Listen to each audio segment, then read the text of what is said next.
What's going on, everyone? I wanted to come at you with another video, and this time I wanted to talk about Scala at Caelum.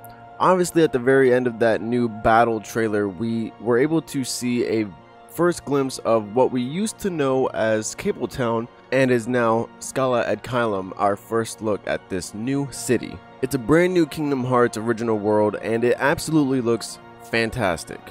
The amount of detail put in this one specific world, because I know it is fucking humongous.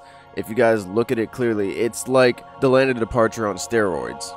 And then did you guys see the suits that Xehanort's other halves were wearing, or his other selves? Yo, those outfits were fucking tough. I don't know about anyone else, but damn. But yeah, I basically just wanted to talk about this place and, you know, the outfits and what they could mean, where it could be, and everything like that, because it is just so much of an interesting place. I mean, I am a little bit upset that I even got to see it. I would have loved to have been surprised by it, but at the same time, I cannot be mad at the fact that I am even able to see this and the beauty of it. So I guess I'm more of just disappointed that I got to see it, but I'm still happy that it was shown to me. See, now we obviously don't really know anything about this place, so all I can do is really just speculate. This looks really amazing. It's not exactly Kingdom Hearts. Scala at Caelum is translated to Stairway to Heaven, and I guess Cabletown means Scala at Caelum, I guess. I'm not entirely sure that part. That's a little bit confusing, but all I know is that Cabletown is this place, or Scala at Caelum is what Cabletown used to be, something that we were only known to as an unreleased trailer or some sort of concept, and this was only shown to certain people. Only a certain amount of people at a certain event were able to watch this or see this, and one person released a picture of their own, just drawing what they remember of what they saw. And it was called Cabletown at that point. Now it's Scala at Caelum, so everything is now full circle all the way from 2014, and in that translation it means Stairway to Heaven. What's really amazing is that when it comes to the picture that was drawn, everything that was described as far as what was going on in the concept art that was actually shown to them is super spot on to what we are seeing in this new world that we have.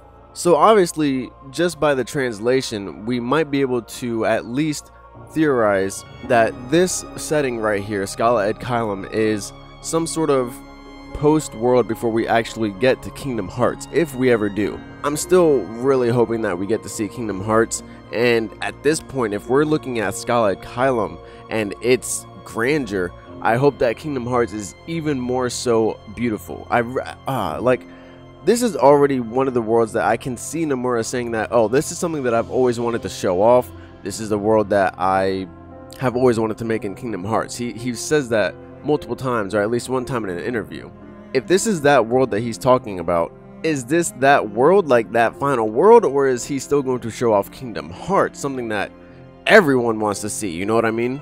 Either way though, obviously Scala at Caelum has so much similarity to that of two other worlds that we know of, which is Land of Departure as well as Daybreak Town.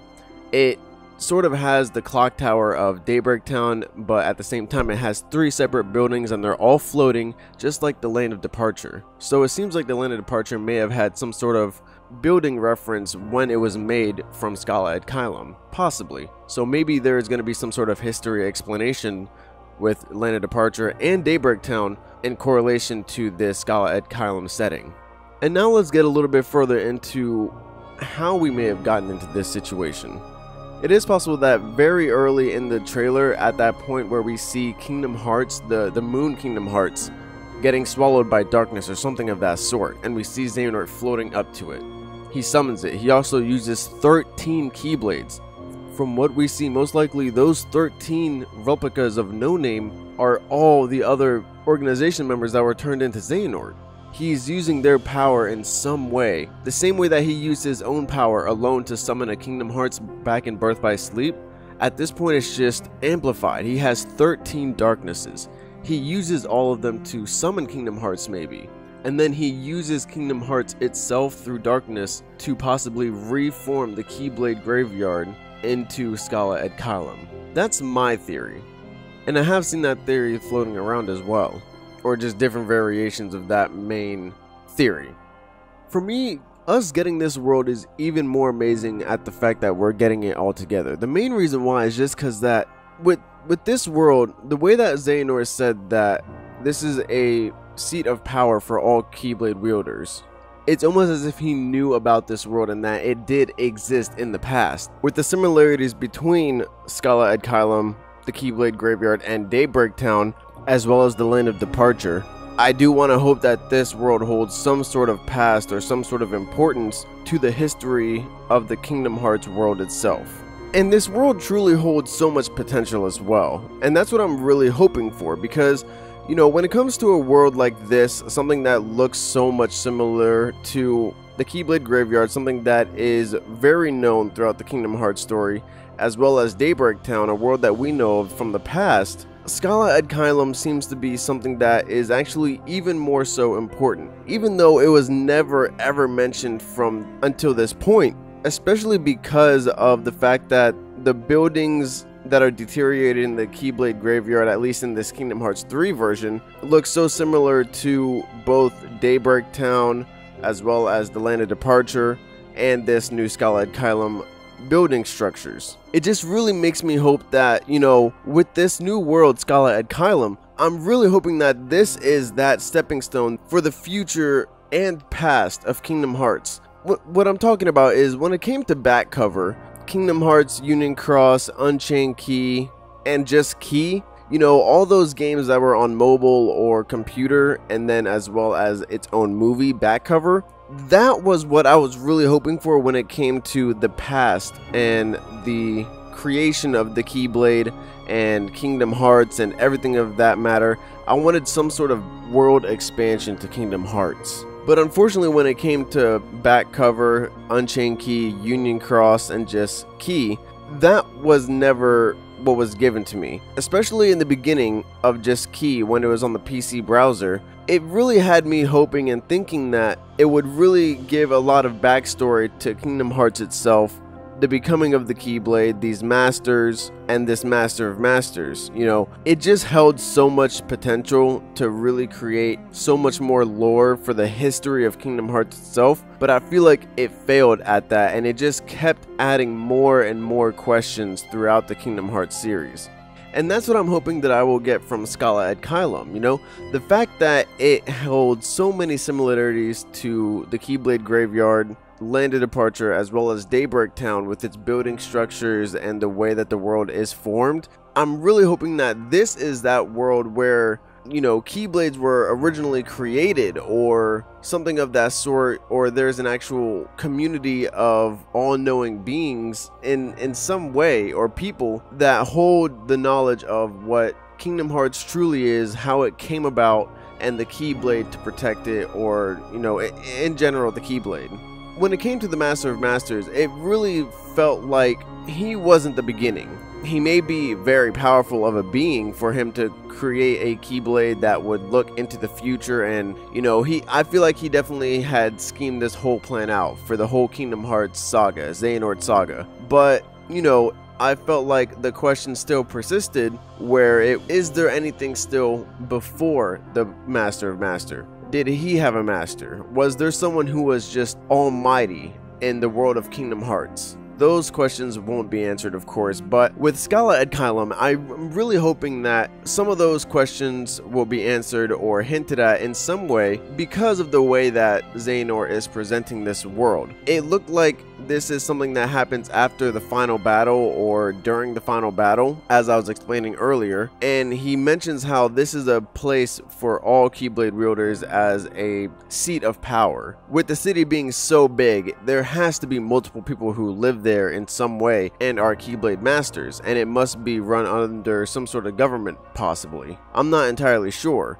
When Xehanort pulls up with all of his selves, but they're now in this new armor, these new outfits, which I do want to talk about as well, they must hold some sort of importance that make them possibly some sort of higher government in that world. It's possible. That's just something that I'm thinking about, because I want there to be lore when it comes to this world, and of course there will be history to this world, why it is so important in this world, but I'm just really hoping that it does deliver. And that's another thing, you know, with this other armor, this new armor rather, that that the Xehanort selves have on, unincluding Xehanort. For some reason, Xehanort himself does not have this new armor, but his other selves, they have this new armor. And again, it just makes it seem like this world has so much potential, or another, because it looks like this place is very historic. Xehanort almost implies that it is something, not he implies that it's from the past, but the way that he announces it, you know, it's something that was very historic, it seems like. The fact that these suits of armor are armored but they're still kind of clothed, it makes me want to believe that the armor that we see No Heart have in the Mirage Arena, as well as Ericus and the trio from Birth by Sleep, they all have armor. I really want to believe that the fact that these 12 selves have this type of armor in Scala at Caelum only is that this is a place of historic times in Kingdom Hearts, and those body armors, those suits of armor rather, that our characters are wearing in the earlier time are possibly stemmed or rooted from this Scala at Caelum setting, this new world.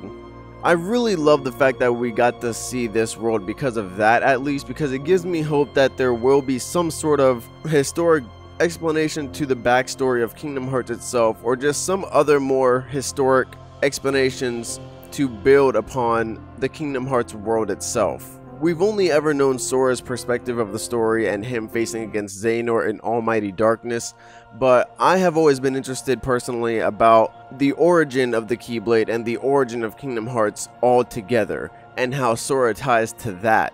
Of course, there may not be direct ties, but I would really love to know the origin of Kingdom Hearts and the Keyblade altogether, and I really have a feeling that Scala at Caelum has some sort of links to that very specific request. Other than that, guys, I think that'll mark the end of this video. I hope you guys enjoyed it. Smash that like button if you did, subscribe if you're not already, and put that notification thingy on so that you guys can be indicated when I have a new video coming out. If you guys have any opinions or you know, any thoughts on this new world, Scala at Caelum, definitely put it down in the comment section below. I'd love to see your guys' input on this new world. It does look absolutely amazing. I just hope that it does go through with the potential that it has to really showcase the origin and the beauty of Kingdom Hearts itself. Also comment if I missed anything at all. Again, if you guys enjoyed the video, smash that like, comment, but other than that, I will see you guys in the next video.